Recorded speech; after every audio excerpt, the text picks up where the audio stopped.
Good evening and welcome to the Midweek Fix. I'm Gavin. With me this week I have got Kev and I have Matt. We're going to talk about Jurgen Klopp and a FA charge, which is, I saw that coming kind of. We're going to talk about the narrative being turned on its head by a silent Manchester City. And we are going to talk about Liverpool versus West Ham, which is tomorrow night at Anfield. Matt, how are you? I'm doing good. It's a little sad that I wasted any amount of my life watching the Brighton Notts Forest game today, but the Wolves Palace game is kind of making up for it. So Okay. I don't know what score either of them games are. I'm being honest with you. it was nil Brighton Notts Forest. It was just terrible. It was Okay. horrible, and it's currently 2-1 Palace over Wolves. So Oh, Wolves were 1-0 up. I did know that. Yeah. Adama Traore scored a goal. Yeah. That's He's mental, back, isn't baby. it? Just in time for the next January transfer window where you get another nice loan to Real Madrid this time. And then he'll be back. Yeah. Kev, how are you? I'm really good, yeah.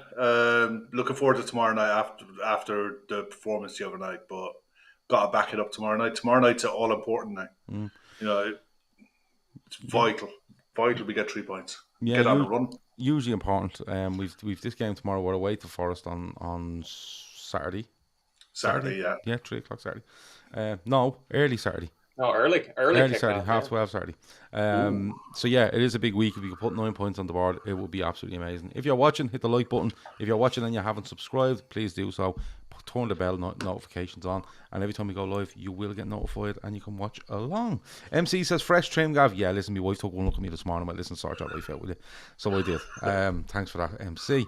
But first of all, I want to just touch on something that we got news on today, which is Diogo Jota is out of the World Cup.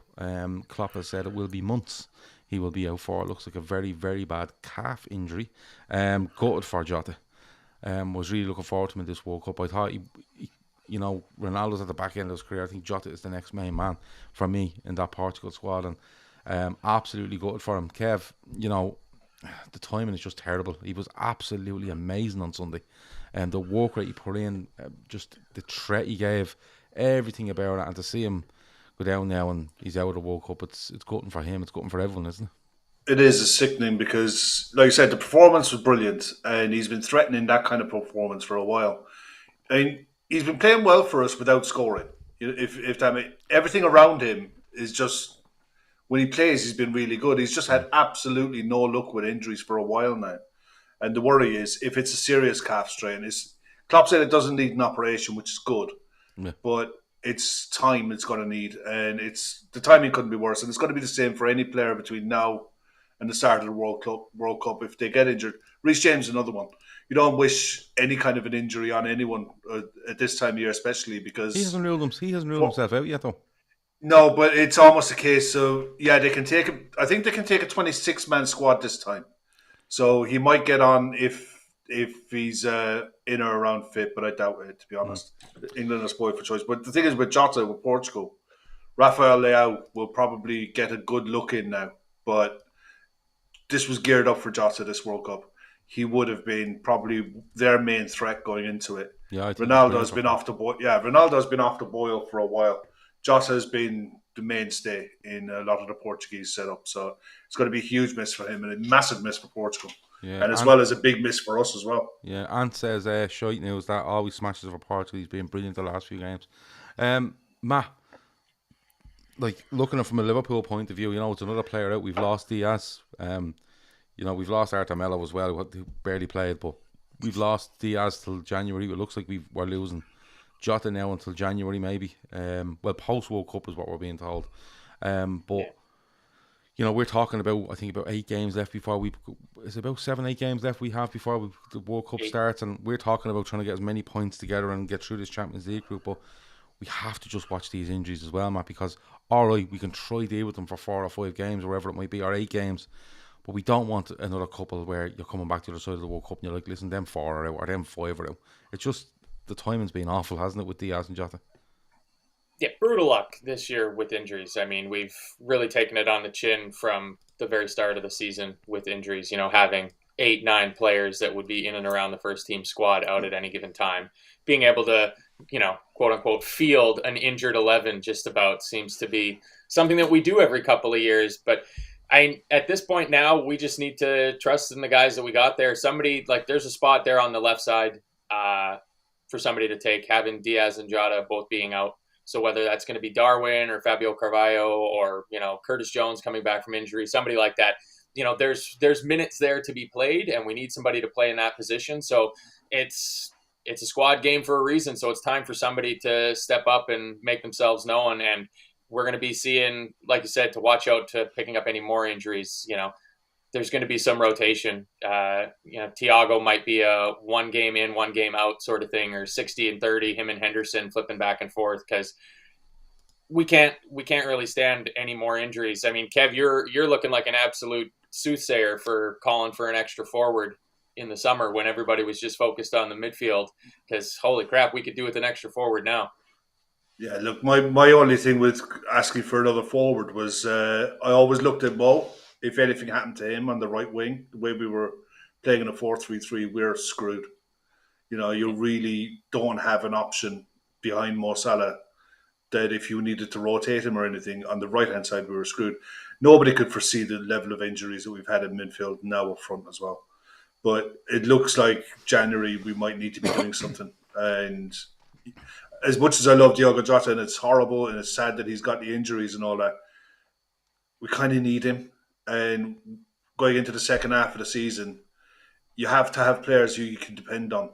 And it might be a case of next summer, the club are being accused a lot of the time of not being brutal enough in a summer transfer window.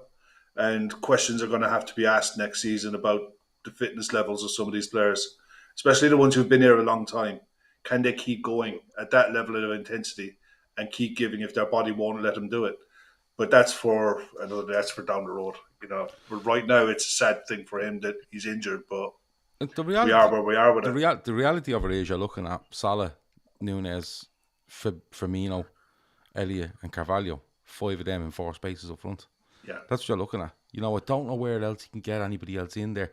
Now, the only thing is, and I don't believe I'm saying this, but Oxlade-Chamberlain is back in full training. And genuinely, no, he's an option. Yeah, genuinely, we may have to use him because he could go out and play the right hand side in a 4-2-3-1, which gives you just an extra body there. But no, I don't think he will. Even if it's 20 minutes at the end of a game, just to give. But that's what we're down to. That's all you need.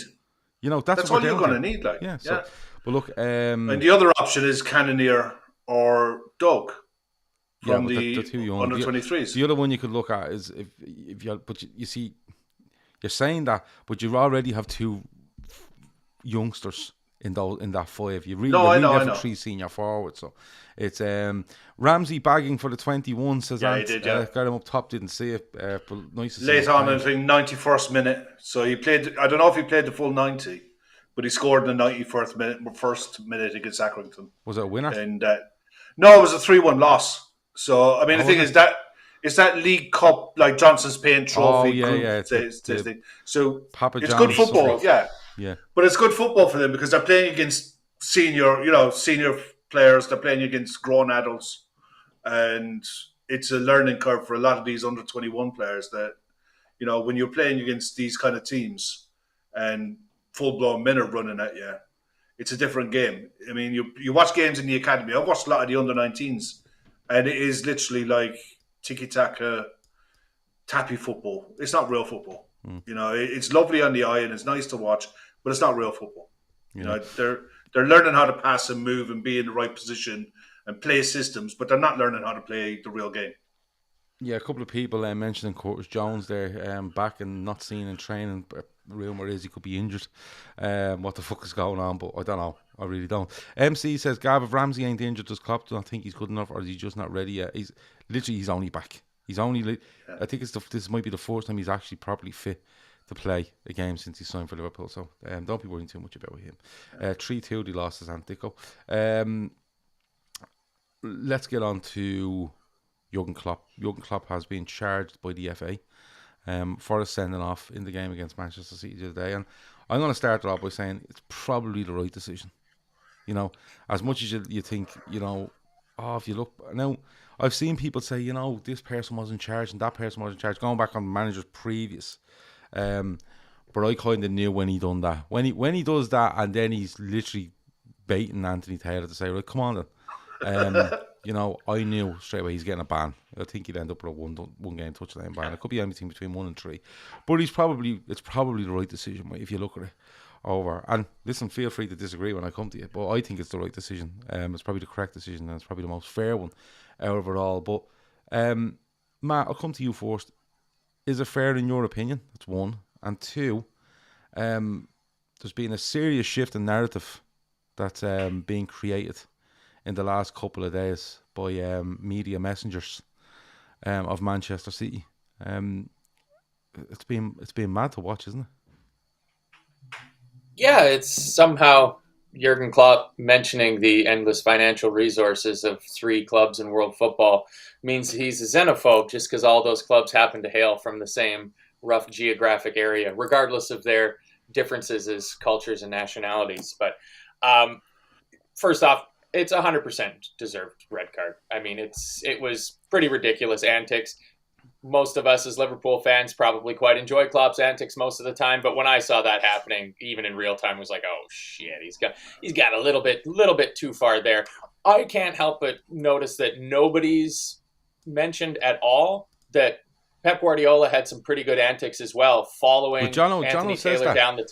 Jono says that, yeah. He says Pep yelled at Taylor when he charges after him down the tunnel. Check VAR goal. Where's the outrage? And Dicko says Guardiola screaming at Taylor, deafening silence. And Barry definitely says, wait until the 10:30 news breaks, Gav. Klopp won't hold back. Apparently, there's rumour going around that the embargoed piece of the press conference from today is out at 10:30, and apparently Klopp goes further with his comments with regards to those clubs. But go on, Matt. Continue. Yeah, it's entirely spinning the narrative away because the power that money has in football, you can't, pretty much anywhere in life.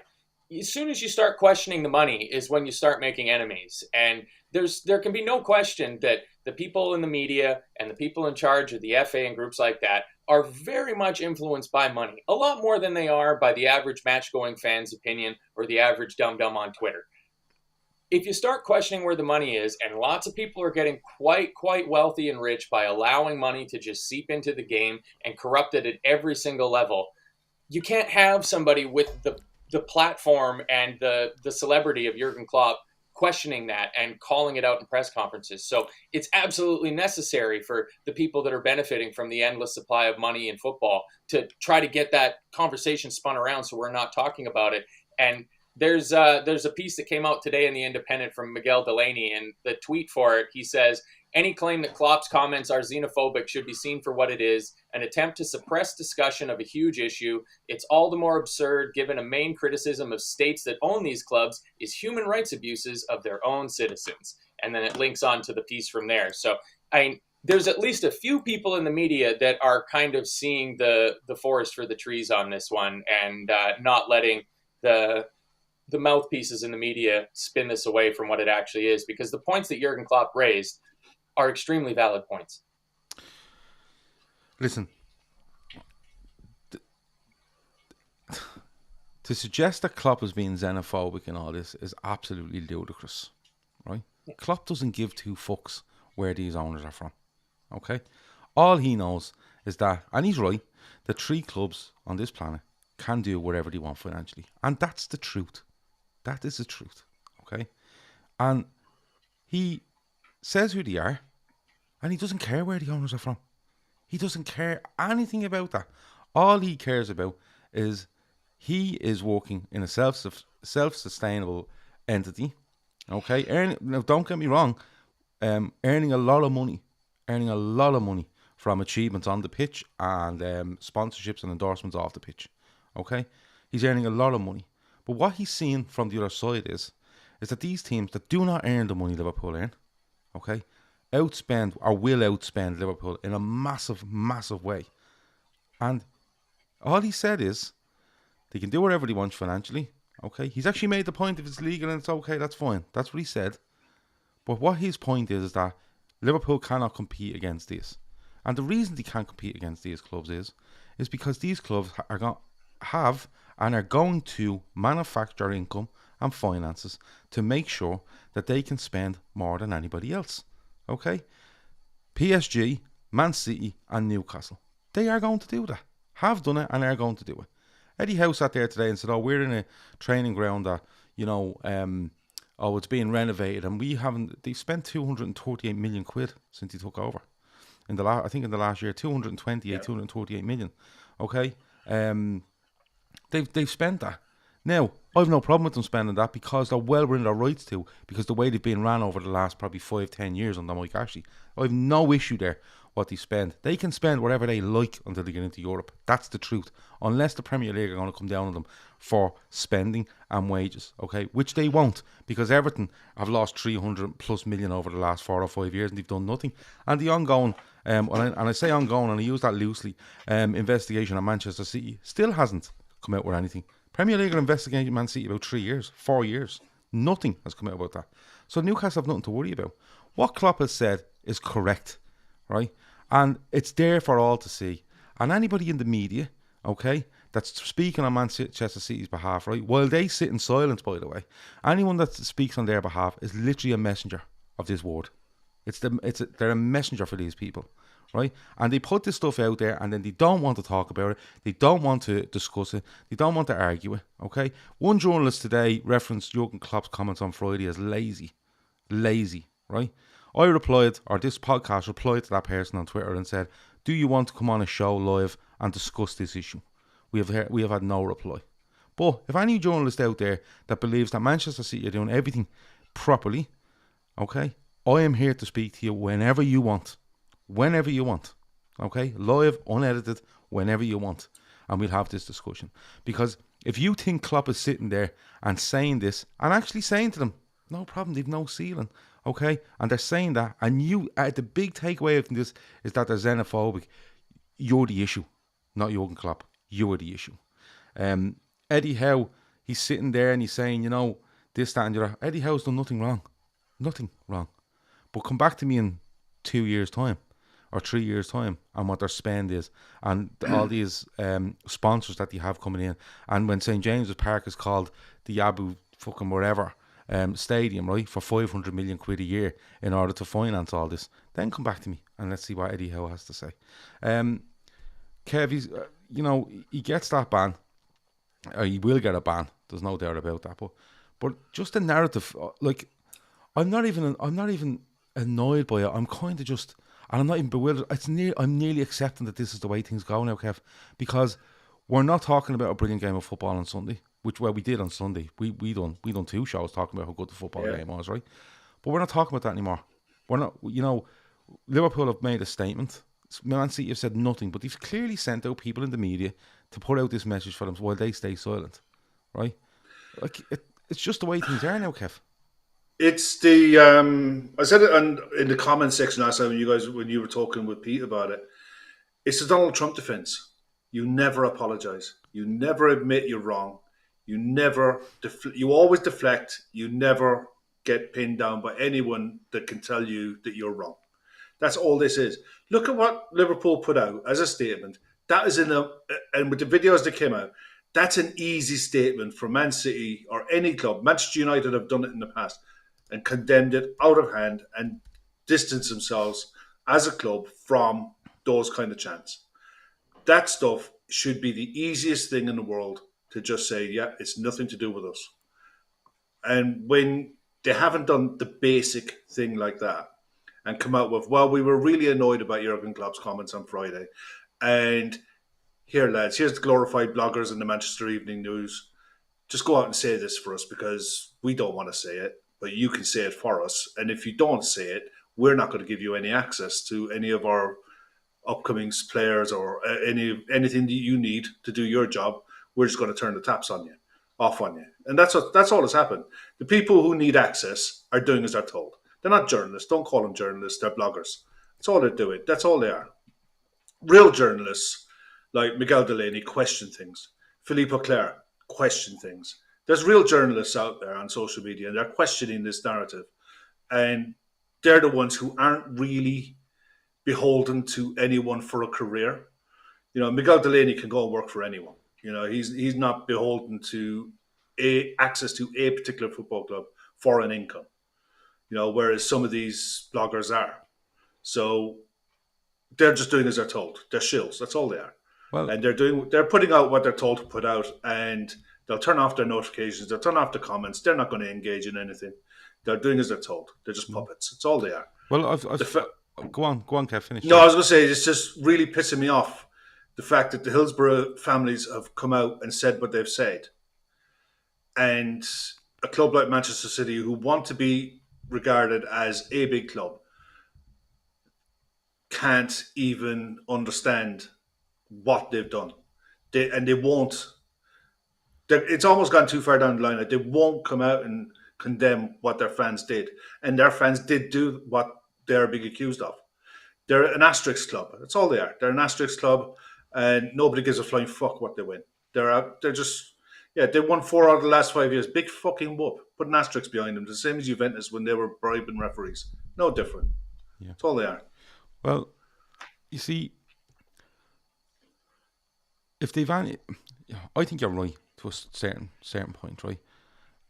They don't want to apologise. They see themselves as, this is who we are. We don't apologise. They're above everything, right? And they won't get involved in this. But they're clearly involving themselves with what's going on in the media and who's saying what, right?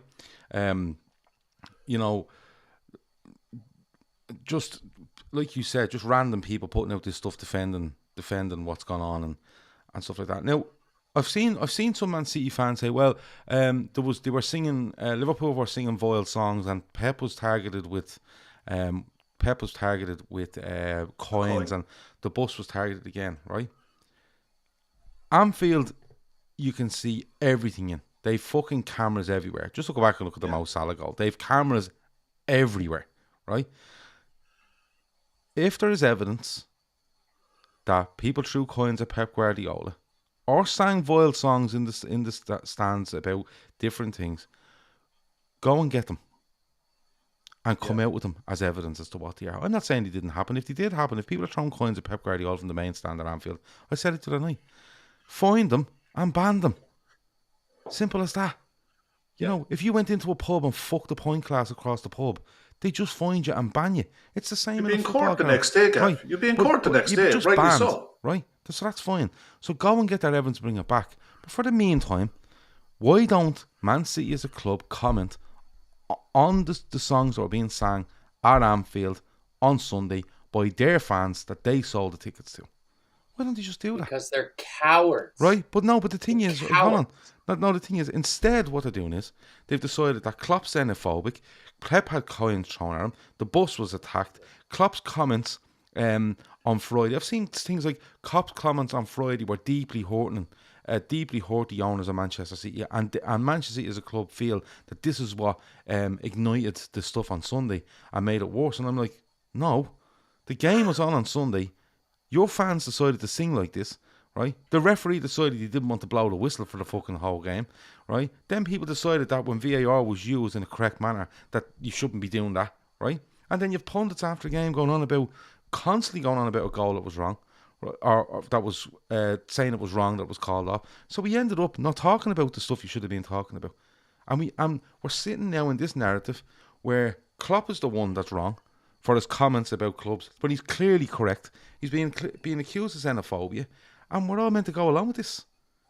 And not only that, we're meant to go along with it by people throwing it out there in their social media, or throwing it in there as, they've done a piece on it, or they've done whatever it is, right? An article, and I use that word fucking lightly as well, or loosely, article, right? And we're all meant to sit there and go and read that. Plus, they just want you to click on it. Right? They don't give a fuck if you read it or not, because it's pure and utter bullshit what they're writing. So you click on it, an ad comes up, they get paid. That's how it works now. It's not about reading stuff, right? If it was about reading stuff, they wouldn't have ads within their articles. Well, the one from the Northeast, the one that came out in the Northeast about Newcastle, was a really inflammatory headline about what Eddie Howe said. Eddie Howe never said what this guy said he said. But you go into the article and he goes into why the headline is different from the story. But the article's behind a paywall. That's what it's about. Yeah. Clicks, subscribe, pay for your content, and whatever, that's fine. But it's clickbait. That's all this stuff is now. Yeah. They can't argue. The thing is, the premise of what Klopp said is absolutely spot on. And on the premise of what they said, they can't argue with it because the figures are there.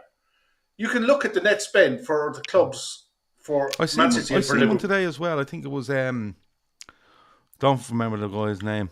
It was a Martin Samuel for the Daily Mail. Yeah, in the Mail. And yeah. his words were, something along the lines of, City have done this, this, and this, and financial fair play and something else, and they now adhere to both.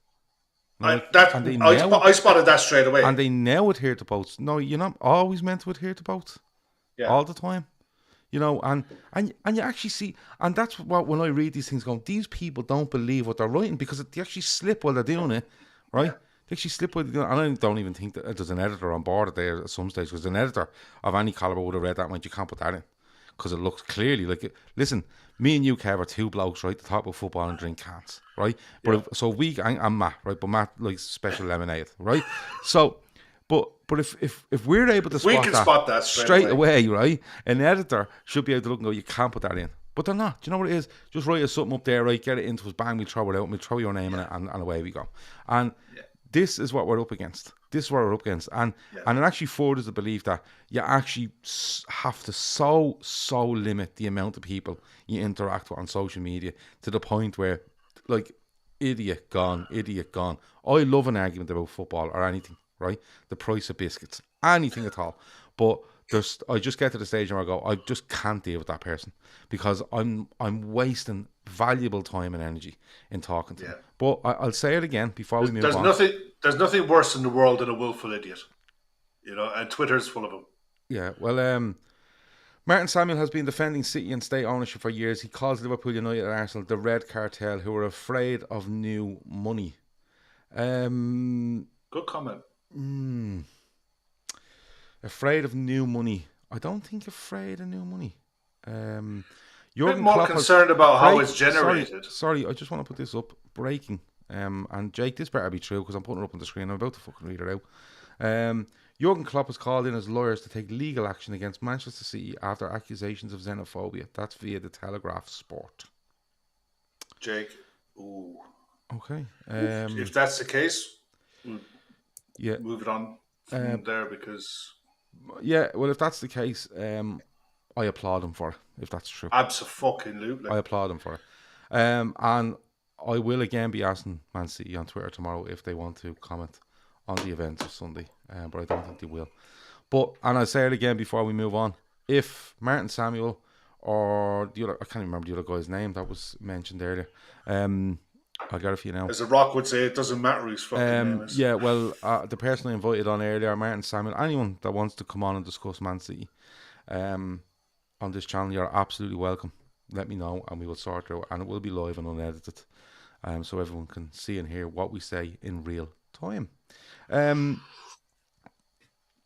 Let's move on. Liverpool versus West Ham tomorrow at Anfield. A huge game, made even bigger, I think, not made even bigger. It was going to be huge either way, because if we'd have drawn or lost to City, this would have been a massive pressure to win this, to get going. We've beaten City, so it's a massive pressure to keep a run going ahead of Forest at the weekend. Matt, do you know the way you say, like, must-win games? This, to me, comes as a must-win game. Just to solidify what happened Sunday, this is a must-win game where you go out and you show the same effort, the same intensity, the same creativity. Everything about us has to be spot on again tomorrow night. So if we're going to get on this little mini run before the World Cup and put ourselves in a much healthier position, these are the ones you have to win.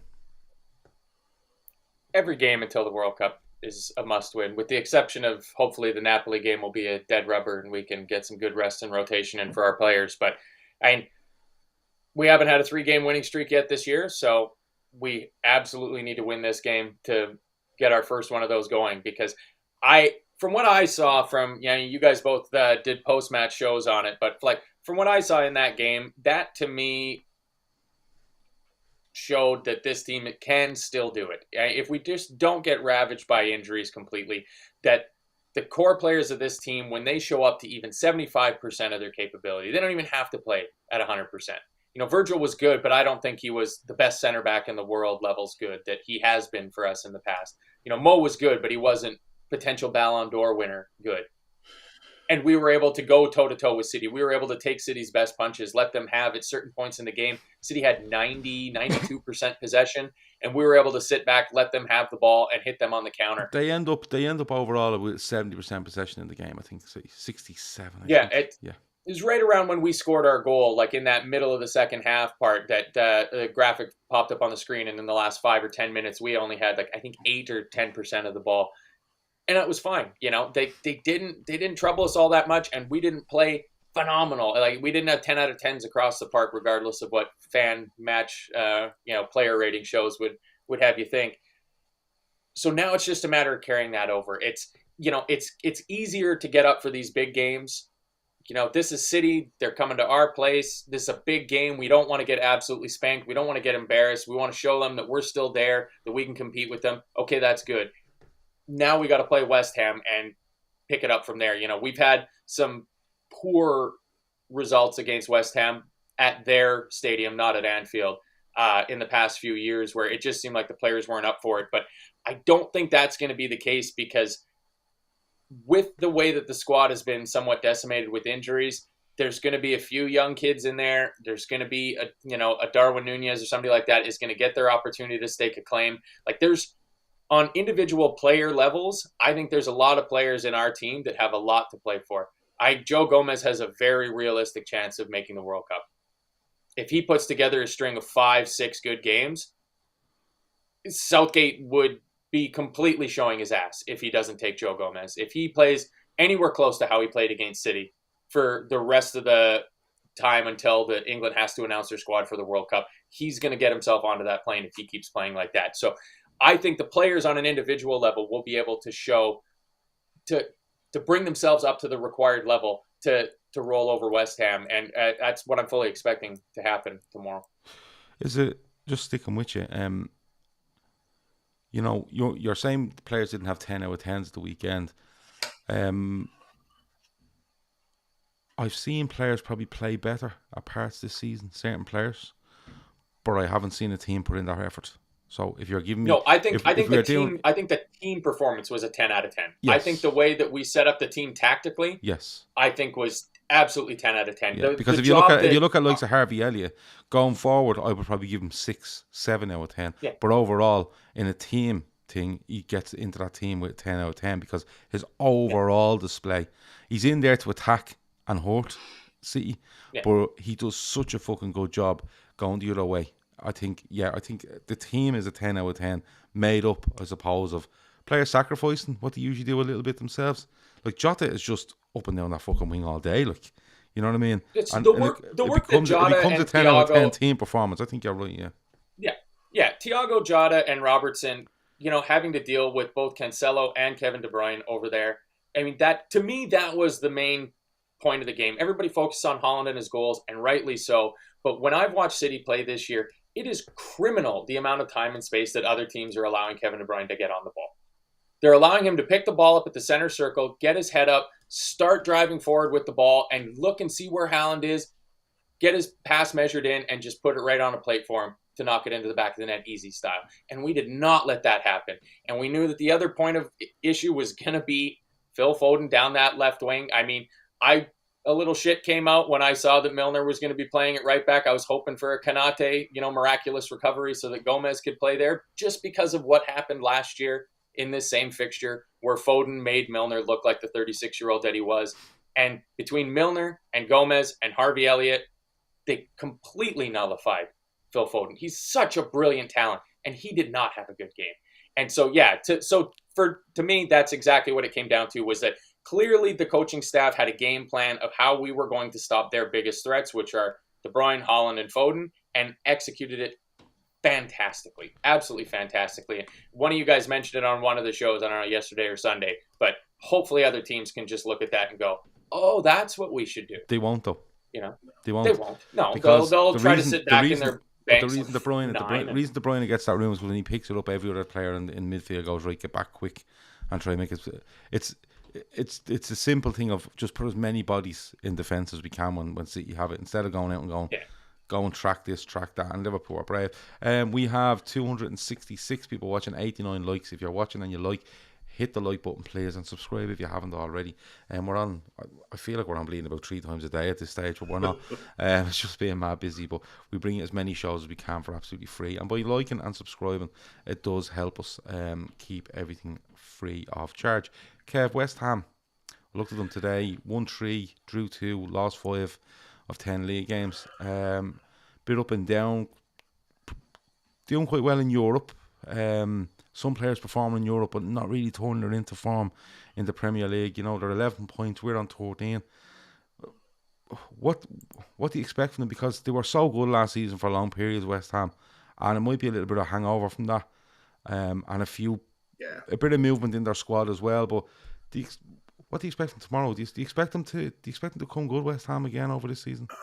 I think over the season they will, but they're betting in an awful lot of players, and they started the season horrifically. You know, they had what was it?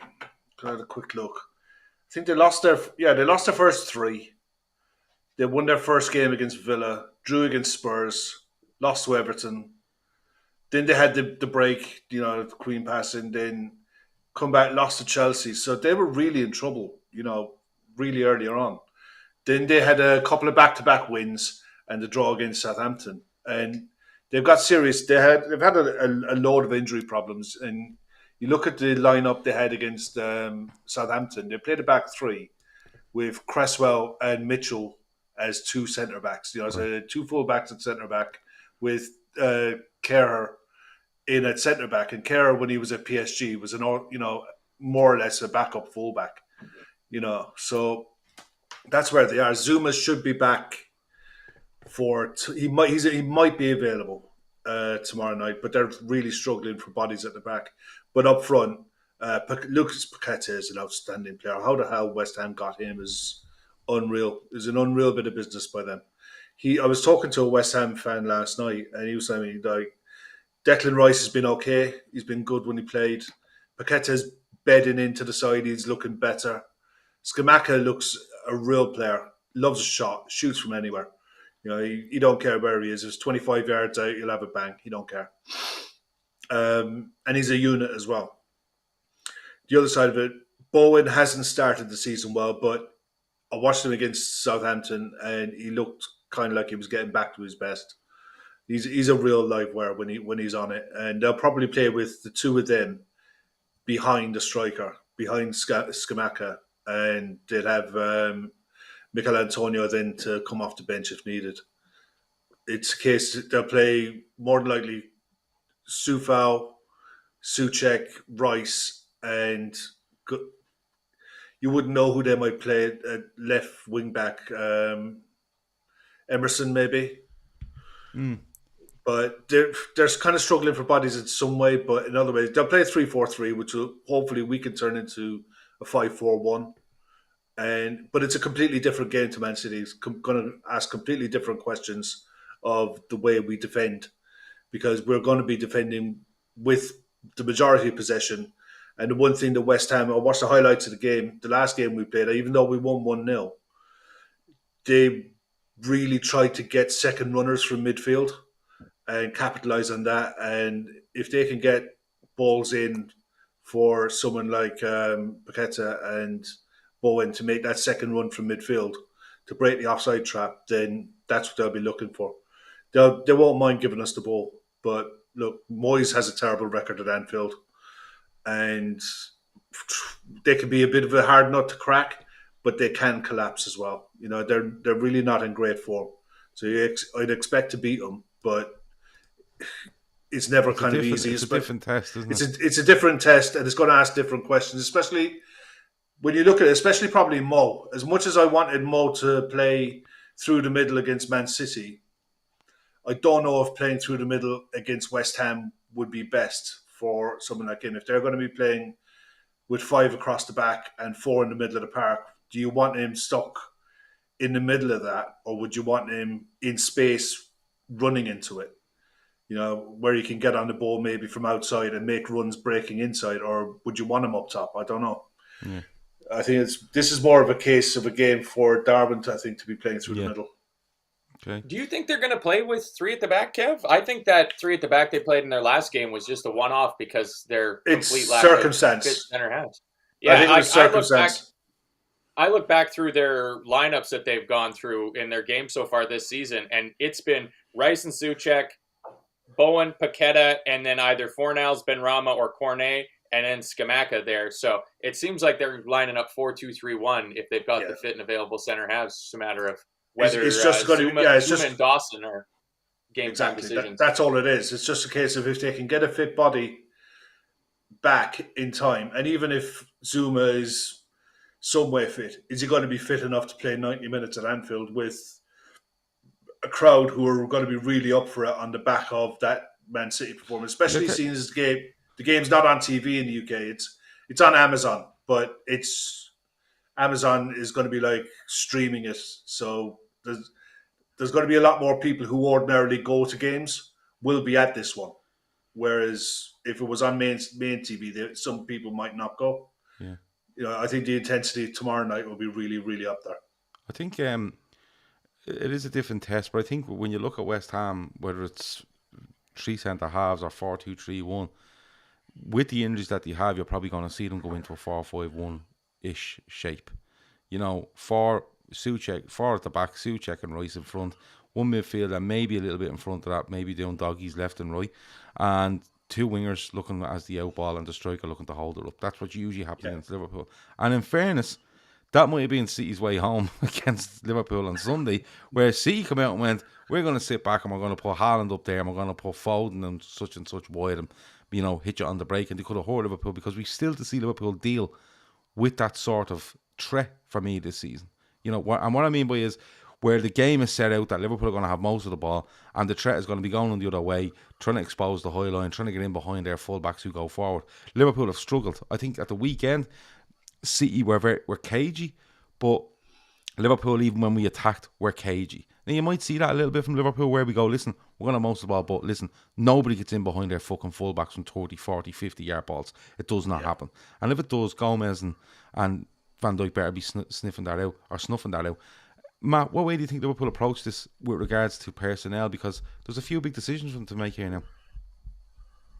Yeah, it's certainly tougher than one would have thought it would be. I mean, the injury to Jota just really kind of throws a spanner in the works because you got to ask who's going to play on the left side. I'm of the belief that I think this new formation is it going forward. I think we might see 4-3-3 on an odd occasion, if injury dictates, but I think this is the way forward, and it might even have been the plan from the off.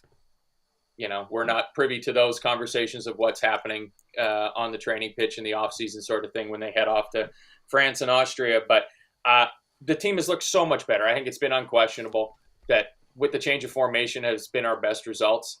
The fact that he stuck with it against Man City and against Arsenal, when you would expect him to revert to type and go back to the tried and tested 4-3-3. So I think he's gonna roll the team out again, and it's just a matter of who your 2 midfielders are and who's gonna play on the left side of attack for me. I think you'll see, and then you have to look at the right back thing, because Trent comes on as a sub, so Trent's obviously fit. Let's do a few team lineups then, and we'll do a bit of a score prediction. You want my lineup? No, I'll go first, and then you can see if you disagree, right? Me. All right. I'll have Alisson in goal. I think you'll see Trent at right back. I think you'll see Robertson at left back. I think you'll see Gomez and Van Dijk centre back. I think Henderson starts because that was a shift that Fabinho and Thiago had to put in. So I think you'll go Fabinho, Henderson. Who did he play up against Rangers? Did he play Thiago? He played Thiago, Henderson, didn't he? Yeah, I think so. And then he's played Fabinho came on, didn't he? Yeah, so I think he'll go Fabinho, Henderson.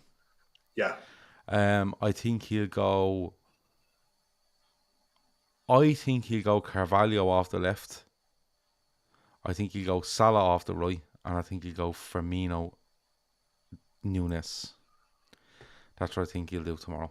I think Nunes, we're going to have a lot of the ball. We're going to be looking to get more ball in the box, I think. I think we're going to need some physicality in there. And I the way it plays is that if you have, and this system's good for it, if you have Núñez down the middle and you have Firmino behind him, Firmino is more than happy to say to his Salah, you go on in there. I'll drift out here and I'll link with Trent and I'll link with Henderson and you go on in. And, Salah will get plenty of time in the box. I think that's the way to go. I think Elliott put in a shift at the weekend, so I think you might see him drop out. But Carvalho come on, so they might try, do a vice versa on that substitute in this game. So that would be my team. Matt, I better let you go because you wanted to go this last time and I jumped in front of you. So No. I was ready to go. I was kind of going through it, so it seemed natural. Same back five and same two in midfield for me. Okay. Alisson, Trent, Gomez, Van Dijk, Robertson, Fabinho, and Henderson. And then the 3 in the 4-2-3-1, I've got Elliott right, Bobby in the 10, Darwin on the left, because I think he's got to start playing there. I just think he has to. At some point, he's going to be needed to play minutes out on the left with those two guys out for months. So now's as good a time as any. Bobby's been absolutely flying, and I think Mo in that central position has been lethal. So I think if it ain't broke, don't fix it. Yeah, the other alternative, I suppose, is to keep Elliott in, put Darwin out there, like you said, and leave Mo central. Yeah, look, I think there's the sense to all of it. You can make sense of all of it, really. Kev? Yeah, the only difference I'd make, I'd play Tsimikas instead of Robertson. He's just coming back from an injury. There's no point. We've got 3 games, I think, in 6 days. It's 6-7 days. There's no need to be playing him in every game. And you've got Ajax again coming up on the back of these 3 games. So I wouldn't be opposed to seeing Tsimikas playing at left back. And I agree with Matt that Darwin could play on the left, but I think for horses for courses, Carvalho can do a job on the left and Núñez up front with... I wouldn't even mind seeing him up front with Salah as a partner. And whoever's on the right, you can drift in and out between the two of you. And yeah, but the problem there is that if you're playing Firmino's not going to run up and down the wing for you. No, he doesn't have to. The whole point is you're going to have most of the ball. I mean, when you're defending, we always defend in a 4-4-1-1 anyway. It's just a case of whoever's in that position, that's your position until we get the ball back. It's just going to be a case of when we're attacking, if they're going to end up with 4 or 5 at the back, you want 2 or 3 in and around them to create havoc, really. And I think it would make more sense to have the aerial and physical threat of Darwin with someone like Mo's trickery in and around the box, his fast feet. Yeah. I think you can get him close. You get it in a 4-2-3-1 anyway. Yeah. Oh yeah, he could do. But I think I wouldn't be a bit surprised if we get a penalty tomorrow night. But my biggest worry, coming off the back of Klopp's red card and the criticism that Anthony Taylor has had for his refereeing, is that we're going to get shafted. We're going to get a whistle happy referee tomorrow, aren't we? Oh yeah, but I think we're going to get shafted. No one look, it's the other fucking clown. What's his name? I don't know who's got it tomorrow. I have no idea. I don't know who's refereeing tomorrow. I haven't looked it up. No. I'm sure I've looked it up now. What's Darren England ref tonight's game, the Forest game, and all that? Darren England of VAR fame. Yeah, VAR fame. He was doing the Brighton game tonight. Stuart Atwell is on the game tomorrow. Is what it is. Look, it doesn't. Pick your winner. Yeah. It is. Pick your poison. It is at this stage. Exactly. Okay. So go on, give us your 11, Kev, just so we know, because I think I'll go Alisson, Trent, Gomez, Virgil, Tsimikas, Henderson and Fabinho in the middle, Bobby in a 10, Salah left, Carvalho Salah right, Carvalho left, and Darwin up top. Okay, good stuff. Predictions. Matt, I'll let you go first on this one. 4-0. Wow.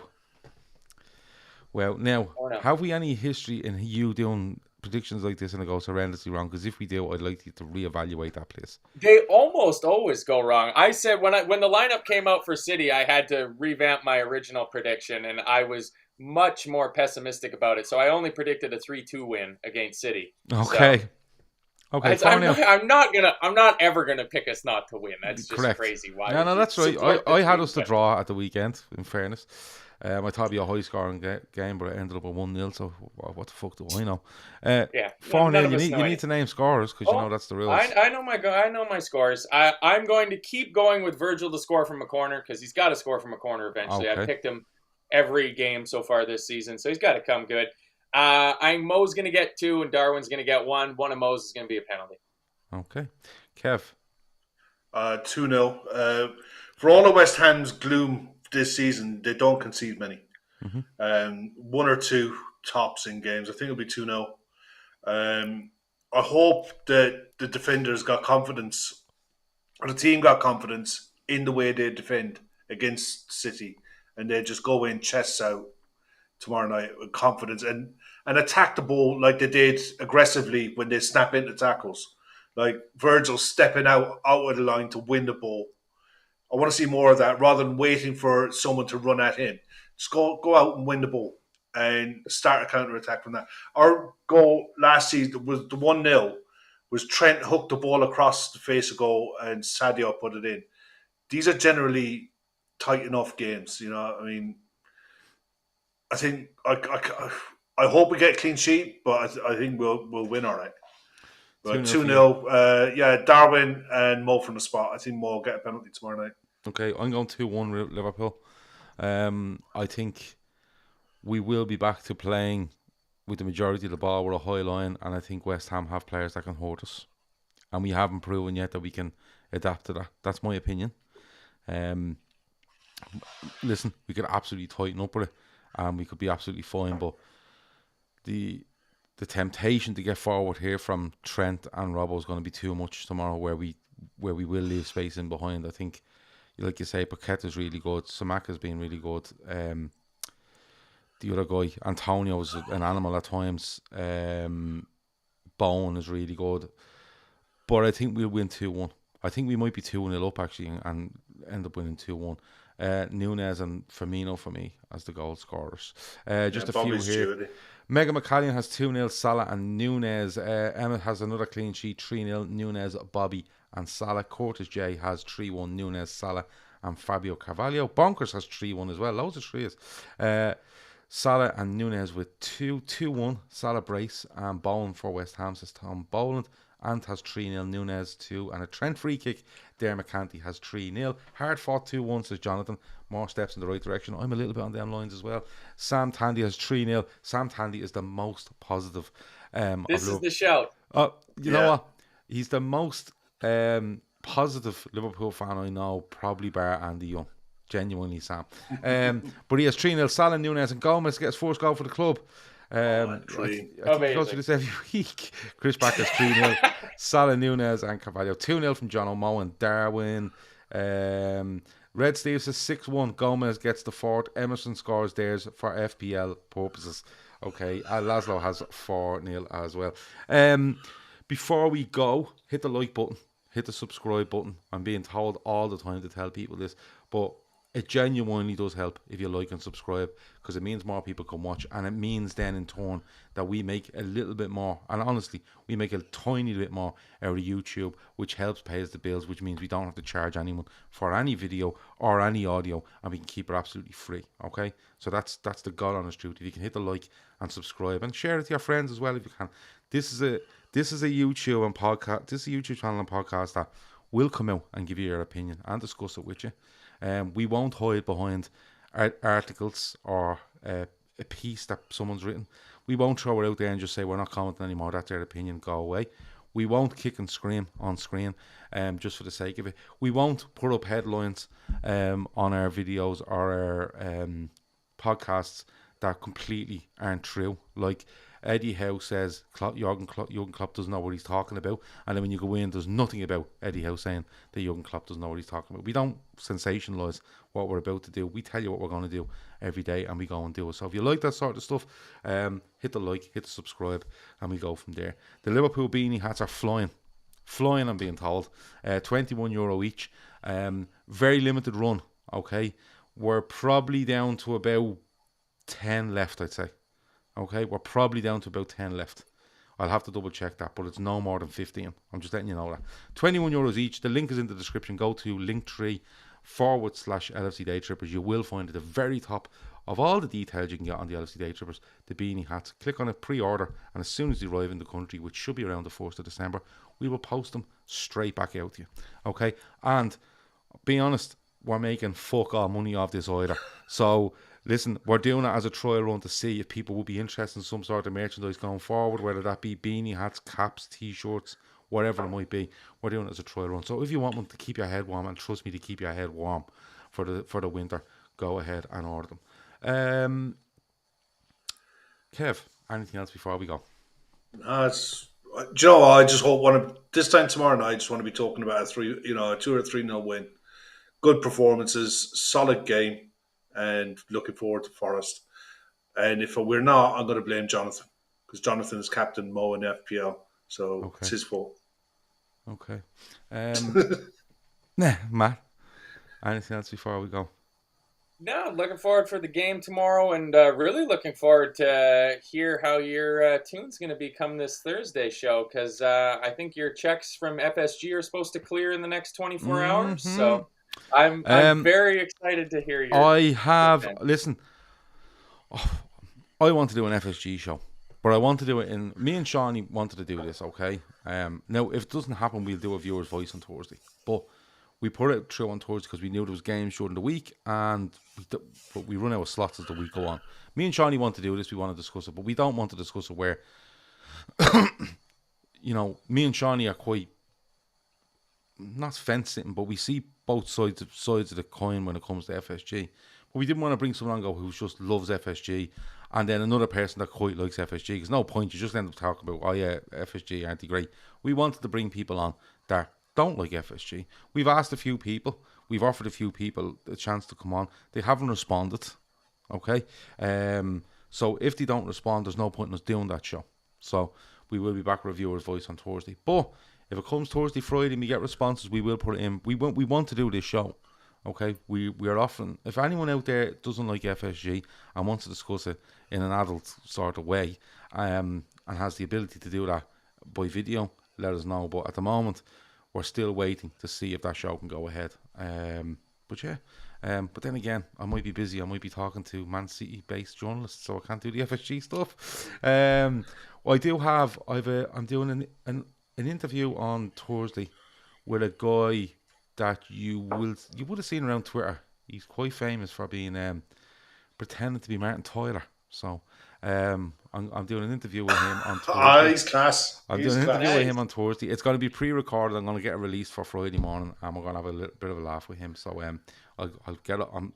It's Thursday, but I just want to get it absolutely nailed on before I officially say that. That's it. That's been the midweek fix. Join Kev and Chris tomorrow for our post-match. I presume they're on. They haven't told me they're not. So that'll be 10 o'clock tomorrow. Full-time Reds, Liverpool, West Ham tomorrow, which is Wednesday, isn't it? Jeez, I've lost. It might be a bit earlier now because it's a 7:30 kickoff tomorrow. Oh, it's a 7:30 kickoff. So don't get caught out with that. So let's do 9:30. Yeah, 9:30. Yeah, 9:30 tomorrow. So 9:30 tomorrow, full-time Reds. Thursday will either be an FSG discussion or we'll be back with Viewer's Voice. That'll be Thursday. Friday will be Premier League forecast. Saturday will be full-time Reds, and Sunday will be the Fatback 4. I read them out at the end of every show because at the start of every show, people, or straight after, people go, "What's on the rest of the week?" So that's why I read it. Yeah. That has been the midweek fix. Thanks a million to Matt. Thanks to Kev. Thanks everyone in the chat. It's been great. Talk to you in a bit. Over and out.